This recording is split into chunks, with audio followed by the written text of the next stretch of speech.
할렐루야. 풍요로운 교회를 찾아와 주신 모든 분들을 주님의 이름으로 환영하고 축복합니다.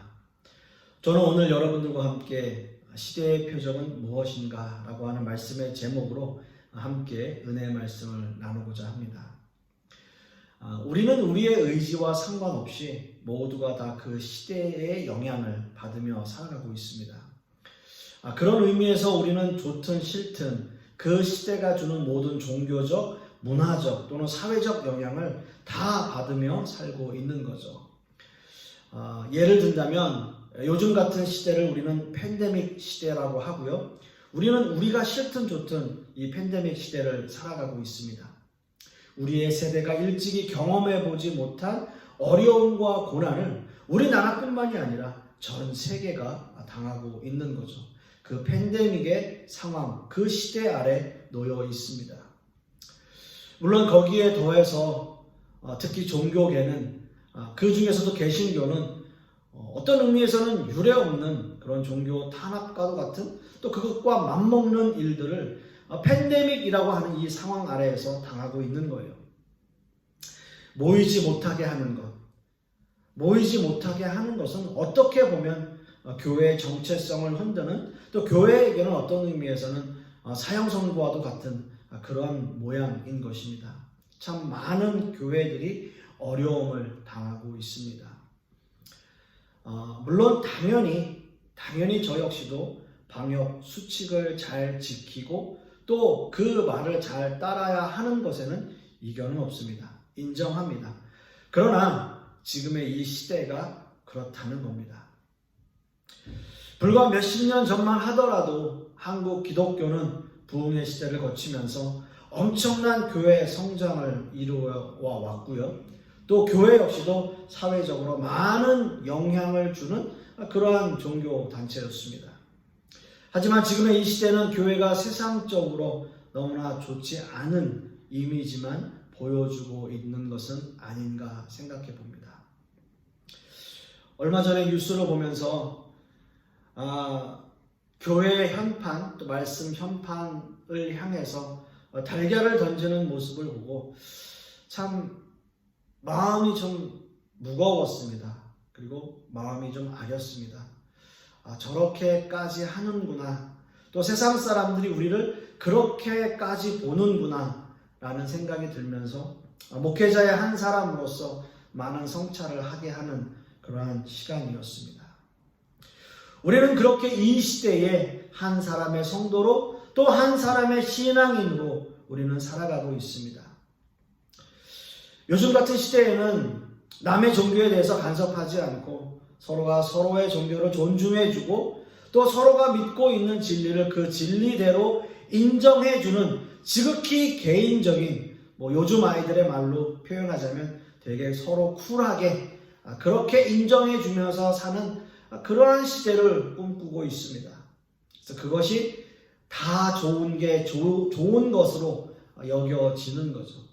이것 역시도 시대의 영향이라고 보여집니다. 참 서두가 길었습니다. 오늘 말씀으로 다시 돌아오면 오늘 본문의 말씀의 배경은 예수님의 공생의 사역 2년차를 배경으로 하고 있는데요. 예수님의 사역은 이제 점차 마지막을 향해 가고 있어요. 마지막이라고 하는 것은 예수님의 십자가 순환을 이야기하고 있습니다. 그런 반면에 유대 종교 지도자들은 예수님에 대한 그 배척심 또 예수님에 대해서 그 배척이 점점 고조되어 가고 있는 그러한 상황이라고 볼 수 있습니다. 오늘 본문 말씀 역시도 바리새인들과 사두개인들이 함께 짝을 지어 예수님을 시험하러 오는 그러한 장면으로 시작되고 있는 거죠. 그런데 여기서 우리가 참 주의 깊게 또는 유의 깊게 살펴보아야 할 것은 이 바리새인들과 사두개인들 그들의 어떤 의미에서는 연합을 좀 주의 깊게 볼 필요가 있어요.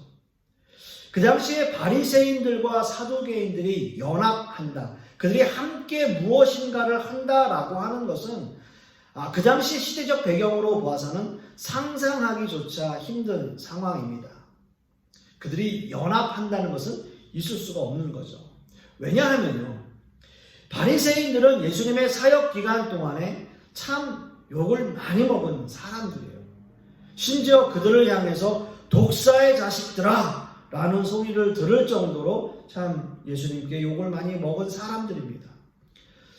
그런데 여러분, 사실상 그 당시의 시대적 배경으로 본다면 이 바리새인들은 말 그대로 거룩하게 분리된 자들이라는 의미를 가지고 있어요. 즉 바리세파, 페리시스라고 하는 그 단어가 분리되었다 라는 의미를 가지고 있는 것처럼 그들은 늘 거룩한 삶을 살려고 노력하고 또 의식상 부정한 것을 행하지 않으려고 엄격하게 자신들을 통제하고 있는 사람들이에요. 안식일 계명을 또한 엄격하게 지키고 있었던 사람들. 그래서 바리새파 사람들은 실제적으로 그 당시에 많은 민중들에게, 백성들에게 인정을 받은 사람들입니다.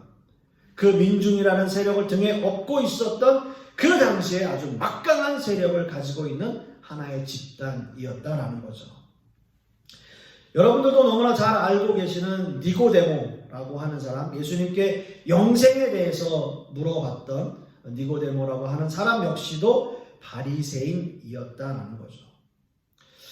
그리고 지금 이 시대에도 어떤 의미에서는 유대교를 지탱하고 있는 정통 유대교의 핵심이 바로 바리새인들이라고 해도 과언은 아닙니다. 그러나 예수님께 많은 책망을 받았던 이유는 바리새인들은 율법적인 신앙과 그들의 교만 때문에 많은 욕을 먹었던 거죠. 책망을 참 많이 들었습니다. 그들의 어떤 그 율법적인 신앙 그리고 그들의 교만 때문이었던 거죠. 그렇다면 이 바리새인들과 같이 연합을 하고 있는 이 사두개파는 과연 누구냐라는 거예요. 이 사두개파는 유대교 안에 있는 제사장적 귀족 집단을 형성하고 있었어요. 그렇게 형성하고 있는 하나의 종파입니다. 유대 공동체의 지도자들이었고요. 다윗 시대에 아비아달과 사독이 함께 제사장을 지냈는데 이 솔로몬 시대의 사독은 대제사장이 되었습니다. 따라서 사독은 바로 예루살렘 성전의 대제사장의 원조라고 볼 수 있는 거예요. 사두개파는 늘 바리새파와 반대의 입장을 가지고 있는 경쟁하는 사람들 중에 하나였습니다. 그리고 육체의 부활을 믿지 않았어요. 천사와 영의 존재 또한 부인하는 사람들이었습니다. 이렇게 사두개파와 그 조상들은 아론의 계보를 따르는 레위 지파들이었는데요. 이스라엘 민족이 로마의 압제를 받았을 때 로마 사람들이 이스라엘 민족을 지휘하기 위해서는 대제사장들의 힘이 필요했어요. 그래서 대제사장들을 포섭해야 했던 겁니다. 그리고 꼭 그런 일에는 아주 발빠르게 움직이는 사람들이 있었던 거죠. 즉 대제사장직을 아론의 계보나 레위 지파가 아니더라도 그때 당시에 돈을 주고 그 대제사장직을 사는 사람들이 있었다라는 거예요. 여러분 생각해 보세요. 로마 입장에서는 아무 상관이 없어요. 그저 자신들의 말만 잘 들으면 돼요. 대제사장이 어느 지파에서 되든 간에 누구의 계보를 따르든지 간에 상관없는 거예요. 자기들의 말만 잘 들으면 되는 겁니다. 그래서 돈을 주고 사는 거죠. 이런 시대적 배경을 가지고 있는 그 당시 상황에서 바리새인들이 사두개인을 바라볼 때 어떤 마음이겠어요? 저 대제사장직을 저거 돈 주고 사는 사람들, 인간 같지 않은 사람들, 그렇게 보겠죠. 민족의 지도자가 아론의 계보를 따르지 않는 것도 문제이지만 그 관직을 돈을 주고 사고 파는 그 모습을 보면서 더 참을 수가 없는 거죠. 이렇게 바리새파와 사두개파는 그 당시 유대 민족들 가운데서 아주 자신들만의 색깔을 가지고 한쪽은 민중의 힘을 쥐고 다른 한쪽은 정치적 힘을 가지고 유대교를 지배하고 있던 종파였습니다. 서로 대립하고 있는 종파예요. 자, 그렇기 때문에 이들이 연합한다, 합친다라고 하는 것은 어떤 의미에서는 그 당시 시대적 배경으로는 상상하기조차 힘든 상황이라는 거죠. 그런데 오늘 말씀을 여러분 보십시오. 16장 1절 말씀을 함께 보시면 바리새인과 사두개인들이 와서 예수님을 시험하여 하늘로부터 오는 표적 보이기를 청하니 라고 말하고 있습니다. 바리새인과 사두개인들. 여러분 참 재미있는 것은요. 헬라어 원문에도 그렇고 영어 성경에도 이 두 집단을 하나의 관사로 묶고 있어요. 그러니까 원칙적으로 따지면 이들의 상황들, 이들의 시대적 배경으로 본다면 원문에 이렇게 기록해야 돼요. The Pharisees and the Sadducees 라고 써야 돼요. 이게 원칙이에요. 왜냐하면 그들은 합쳐질 수가 없는 집단이에요. 근데 어떻게 반사를 사용하냐면 The Pharisees and Sadducees 라고 사용하는 거예요. 즉 이 말은 바리새인들과 사두개인들이 적대적인 관계에 있었지만 서로를 위해서 힘을 합쳐야 할 때 그들이 함께 하고 있다는 거예요. 그래서 관사도 하나를 사용하는, 더라고 하는 관사는 하나를 사용하는 거예요. 그들이 하나로 뭉쳤다는 거죠. 서로 의기투합했다라는 거예요. 여러분 생각해 보세요. 서로 원수처럼 지내던 사람들이 의기투합했어요. 뭐 때문에요? 뭔가 서로 나쁜 짓을 꾸미고 있는 거죠. 서로 뭔가 공통의 이익이 되는 일이 있다라는 거죠. 그게 좋은 일은 아닐 거예요. 좋은 일이었다면 한쪽이 다 하려고 노력했겠죠. 가지려고. 뭔가 좋지 않은 나쁜 일을 꾸밀 때 사람들은 의기투합하는 거죠. 서로 원수처럼 지내다가도. 예수님의 모든 행동이나 교훈은 이 두 종파의 존립을 항상 위태롭게 하고 있었어요. 예수님의 말씀이나 행동들이 율법을 거스르는 행동들이 많았기 때문에 바리새인들이 늘 예수님을 주시하고 있었고요. 또한 로마와 결탁해서 관직을 꿰차고 있는, 그래서 관직을 사서 꿰차고 있었던 사두개인들은 로마 정부로부터 밀란이 일어나지 않게 해라. 그렇게 하면 너에게 이 관직을 주겠다, 팔겠다 라고 했기 때문에, 그러한 조건을 가지고 있었기 때문에 늘 예수님의 사역이, 그 예수님으로 인해서 민중이 일어날까봐, 밀란이 일어날까봐 늘 주시하고 있었던 거죠. 그래서 예수님의 사역이 눈에 가시였어요. 그래서 서로 의기투합해서 예수님께 요구하고 있는 거예요. 예수님께 하늘로부터 오는 표적을 구하고 있어요. 자, 그 당시에 유대 랍비들은요, 귀신들도 땅에서 이적을 행한다라고 믿었습니다. 그래서 그 당시에 예수님이 귀신을 쫓아내는 모습을 보고 서기관들은 예수님이 귀신의 왕 바알세부를 힘입었다라고 말하기도 했어요. 그러나 하늘에서부터 오는 표적은 다르다라는 생각을 했습니다. 자, 하늘에서 오는 표적. 하늘에서 오는 표적은 뭘까요? 하늘에서 오는 표적은 하나님만이, 오직 하나님만이 하실 수 있는 일이라고 생각했던 거죠. 예를 든다면요. 구약의 말씀들을 통해서 예를 든다면 모세 시대에 하늘에서 만나가 내린 사건들. 만나가 내렸잖아요. 그래서 그런 일들은 하나님께서 하시는 일들이었어요. 하나님께서 주시는 표적들. 또 홍해가 갈라지는 사건 같은 거예요. 어느 누구도 할 수 없는, 하나님만이 하실 수 있는 홍해가 갈라지는 사건. 그런 사건이에요. 이스라엘 민족과 아말렉과의 전투에서 해와 달이 멈춘 기적들. 그런 하늘에서, 뭔가 하늘에서 보여주시는 표적들. 이런 종류의 기적들을 하늘에서 오는 표적이라고 이야기했던 거죠. 하지만 문제는 이런 기적과 표적을 그들에게 보여준다 할지라도 과연 그들이 지금 이 상황 속에서 믿으려고 했을까라는 거죠. 자신들의 이익을 위해서, 철저히 자신들의 이익을 위해서 움직이는 이 두 집단이 과연 예수님께서 이런 기적과 표적을 보여주신다고 하더라도 그들은 과연 믿으려고 했겠냐라는 거죠. 기적을 보여준다 해도 자신들의 상황이 변하지 않기 때문에 그들은 그 기적과 표적을 아예 이미 믿으려고 하지 않고 있는 모습인 거죠. 그래서 오늘 본문 말씀에도 예수님을 시험하여 라고 말하고 있는 거예요. 예수님을 시험하여. 그렇다면 예수님은 그들에게 어떤 대답을 하셔야 될까요?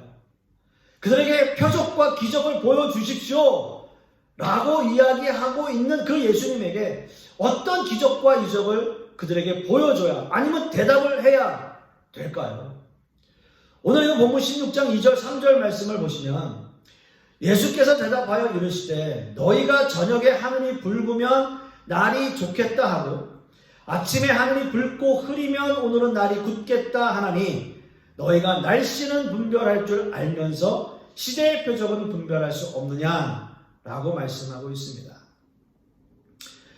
2절 말씀에 예수께서 대답하여 이르시되 라고 쓰여 있어요. 예수께서 대답하여 이르시되.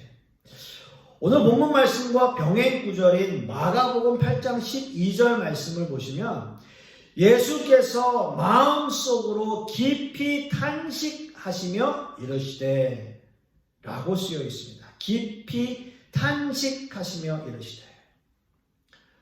예수님께서 왜 그들의 질문을 들으시고 깊이 탄식하시면서 이런 답을 하셨을까요?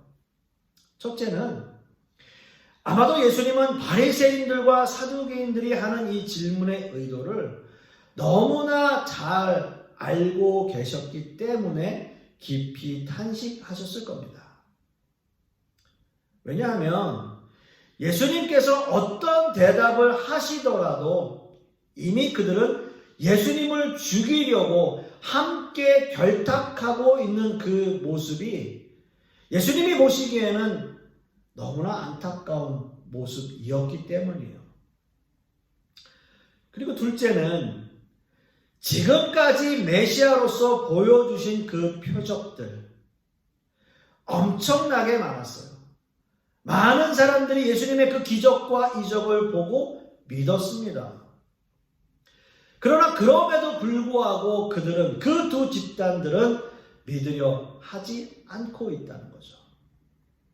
예수님께서 보여주신 오병이어의 기적, 칠병이어의 기적, 여러 병자를 고치시고 귀신을 쫓아내고 죽은 자를 살리시는 그 모든 기적과 이적들, 이루 말로 다 표현할 수 없는 그 기적과 이적들, 요한사도의 말씀의 표현에 의하면 다 기록할 수 없을 정도의 기적과 이적들, 그럼에도 불구하고 그들은 믿지 않기로 작정한 사람들에게는 그런 기적과 이적이 소용없다라는 거예요. 그렇기 때문에 그들의 모습을 보시면서 깊은 탄식을 할 수밖에 없으셨던 거죠. 그리고 시대의 표적을 깨닫지 못하는 바리새인들과 사두개인들을 책망하고 계십니다. 너희가 날씨는 분별할 줄 알면서 시대의 표적은 분별할 수 없는가? 라고 말씀하세요.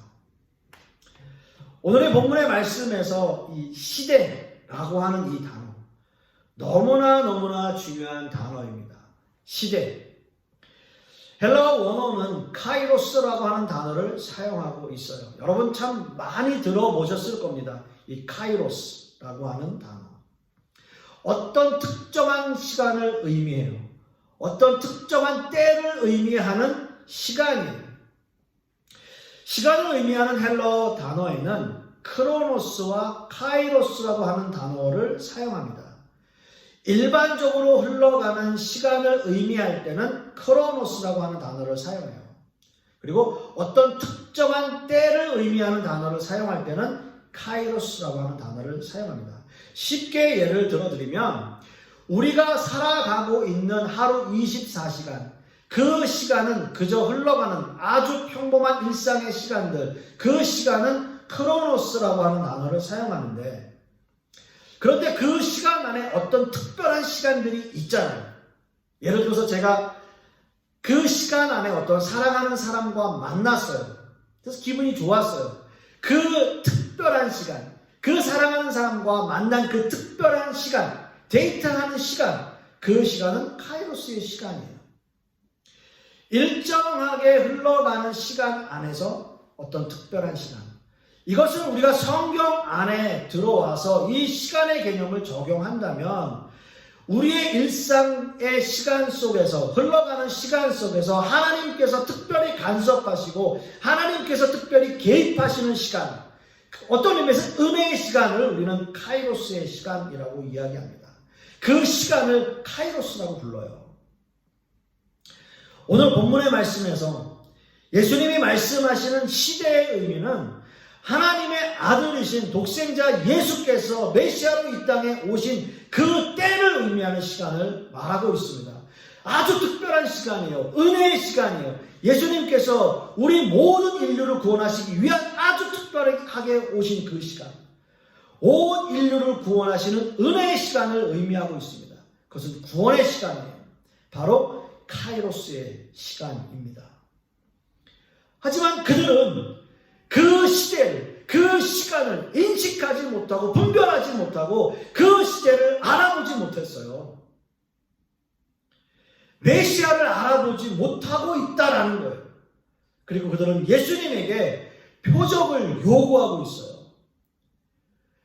예수님께서 말씀하시는 그 시대, 그 시간, 그 구원의 시간이 그들 앞에 있습니다. 그 메시아가 그들 앞에 있어요. 그들과 대화하고 있어요. 그들이 묻는 질문에 답하고 있습니다. 자신들과 대화하고 있는 그 사람들에게 예수님께서 그 시대를 분별할 수 없느냐라고 말씀하고 계시는데, 그들은 예수님의 그 말씀을 믿지 않으려고 작정하고 있는 거예요. 예수님은 자신의 삶을 방해하는 방해꾼이라고 생각하는 거죠. 내 직업을, 내 위치를 파괴하려고 하는 사람, 우리의 권력을 다 파괴하려고 하는 사람, 그런 사람으로 취급하는 거예요. 사랑하는 성도 여러분, 어떻게 보면 이런 모습들이 이 시대를 살아가는 세상 사람들에게만 있는 것이 아닙니다. 교회 안에도 똑같이 있어요. 교회는 다니지만 예수님의 능력을 믿지 못하는 교만한 사람들이 많습니다. 어떤 문제가 생기면 내가 하려고 하는 거예요. 내가 하려고. 예수님을 믿지 못하는 거죠. 예수님, 잠시만요. 일단 제가 한번 해볼게요. 제가 합니다. 기다려보세요. 근데 이런 사람들 역시도 예수님 믿는다고 얘기해요. 아, 그럼요. 믿습니다. 근데 믿지 못하는 거예요. 그 안에는.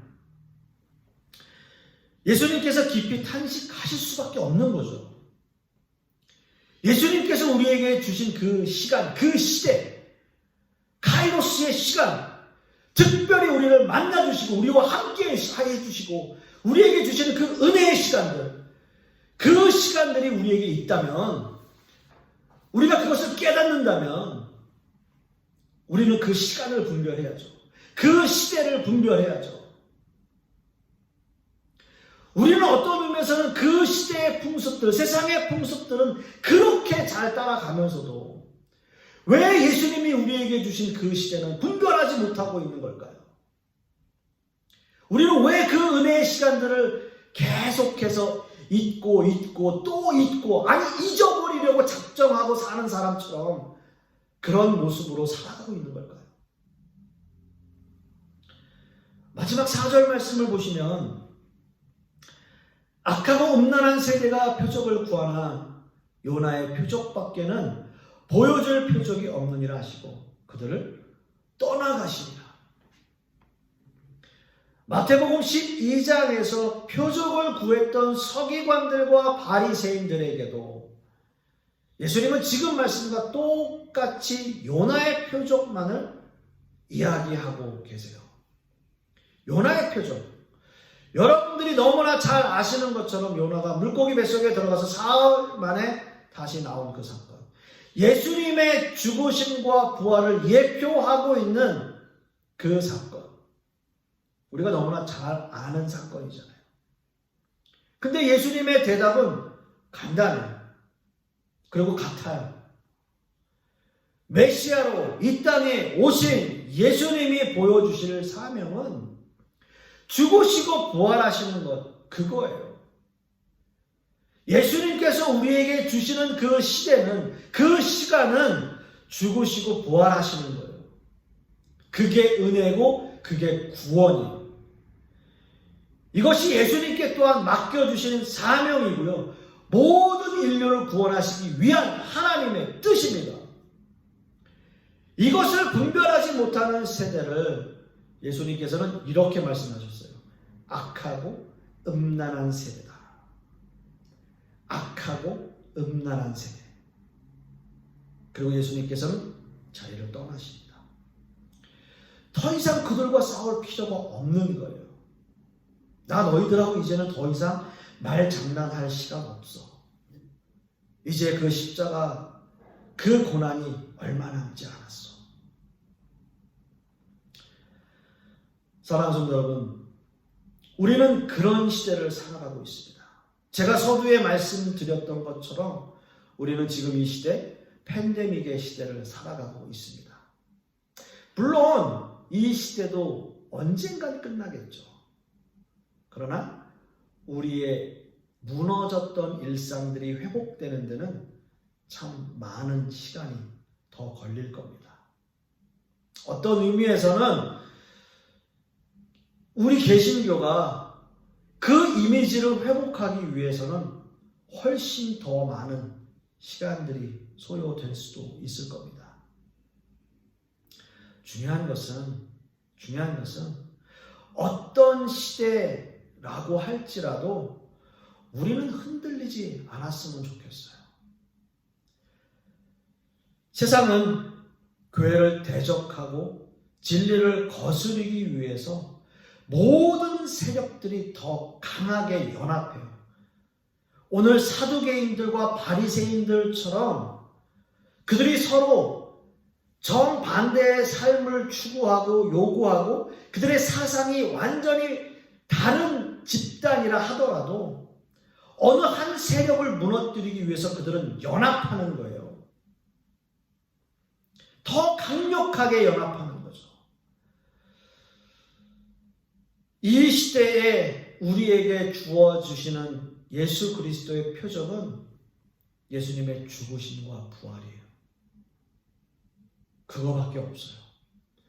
예수님이 우리를 위해서 왜 십자가를 지셨는지, 예수님이 왜 나를 위해서 목숨을 아끼지 않으셨는지, 그리고 왜 예수님이 다시 살아나셨는지, 부활하신 예수님이 나에게 주는 의미가 무엇인지 늘 깨닫기 위해 노력하고, 그래서 예수님께서 우리에게 말씀하시는 것은 요나의 표적이에요. 그 요나의 표적만이 우리에게 증거가 되는 거죠. 그 표적이 있다면 우리는 어느 시대를 살아간다 하더라도 우리의 믿음은 흔들리지 않을 겁니다. 그러나 그 표적이 이해가 가지 않고 또 요나의 표적이 나와 무슨 상관이 있는가 라는 생각을 할 때 세상은 나에게 방해가 되고 걸림돌이 될 거예요. 사랑하는 성도 여러분, 간절히 소망하기는 예수 그리스도께서 말씀하신 그 시대, 그 시간, 그 은혜의 시간, 그 시간들이 우리에게 있고 그것이 나에게 사무쳐서 잊혀지지 않는다면 예수님께서 말씀하신 그 요나의 표적, 예수님의 그 죽으심과 부활이 내 안에 깊이 심겨져 있다면 우리는 어느 시대를 살아간다 할지라도 흔들리지 않는 믿음과 용기를 가지고 살아갈 수 있음을 간절히 소망하며 또 그러한 믿음 가운데로 살아가는 저와 여러분 되실 수 있기를 간절히 소망하겠습니다. 기도하겠습니다.